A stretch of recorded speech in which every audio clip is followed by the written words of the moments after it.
So this question is asking us to work out the value of C. It's given us a formula.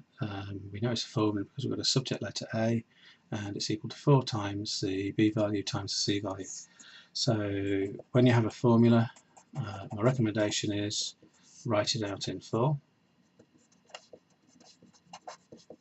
What we mean by write it out in full is we reintroduce the time signs that were taken out to make the formula look simple. So A is equal to 4 times the B value times the C value. And when you're substituting, so when substituting values into a formula, put them in a bracket. So we got A is equal to 4 times B times C. So we've got the A value given, so that's 100, and that is equal to 4 times the B value, 2, times the C value. So this tells me then that 100 is equal to 8 times the C value. So we can divide both sides by 8, and that gives me the C value. So 100 divided by 8 is 12.5. So 12.5 is equal to C. We can check that on our calculators, so we should check. So A is equal to 4 times 2 times 12.5, A equals 100, so let's just check. So 4 times 2 times 12.5 equals 100. So we should check it works, and it does. This next question says, so let's just check what we did there. So we wrote out the formula in full, we substituted the values in, put them in a bracket, so we substituted the B value in, so we substituted there. The A value was 100, so we knew that we could do that, shorten it down a bit, and then divide by 8 to get the C value, and then we check the answer. So now we're going to make K the subject of the formula. So this means make it K equals.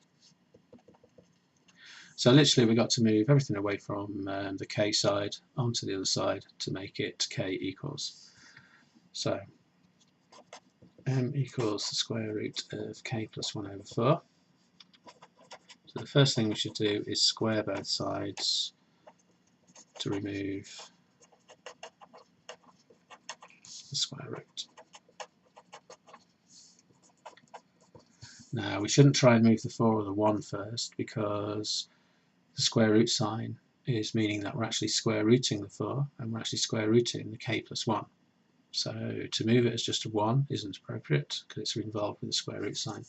So we square both sides. So in doing that we've cancelled the square root out on this side, but we've squared the M value. So M squared is going to be equal to K plus 1 divided by 4. So now we times by 4 to cancel the divide by 4. So we end up with 4m squared is equal to K plus 1. And then we subtract 1 to cancel the plus 1. 1 take away 1 equals 0. 4 divided by 4 times by 4 equals 1. Every time we do something, really, we're making it become 1, and that helps us to cancel things from one side to the other. So we end up with, we're subtracting 1, so we end up with 4m squared subtract 1 equals k. So that will be our final answer. K equals 4m squared subtract 1. Now, of course, we should really check all of this works, and it's not easy to check these in a sense, because you could just put any value in for k, and then that'll give you a value for m, and then you can check it all works. So let's have a look. So our check would be, let's say k is equal to 3. Now I chose 3 deliberately because 3 plus 1 is 4, 4 divided by 4 is 1, and the square root of 1 is easy, it's 1 or negative 1. So we're going to check. So k equals 3. So this tells me that m is equal to the square root, replace the k value with 3.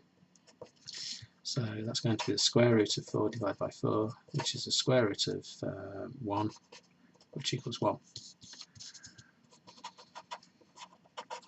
And then put m equals 1 into k equals 4m squared minus 1. You should get k equals 3. So k equals 4 times 1 squared minus 1. So that's 4 times 1 minus 1, which equals 3. So we can be quite happy that it worked. So the check-in should really be done by substituting a value in for the letter at the beginning, or the letters at the beginning on the right-hand side. That will give you a value of m to work with at the final stage, and then of course you should get the same value that you chose for k using the value for m that was found the other way around. So that's working with formulas and rearranging formulas.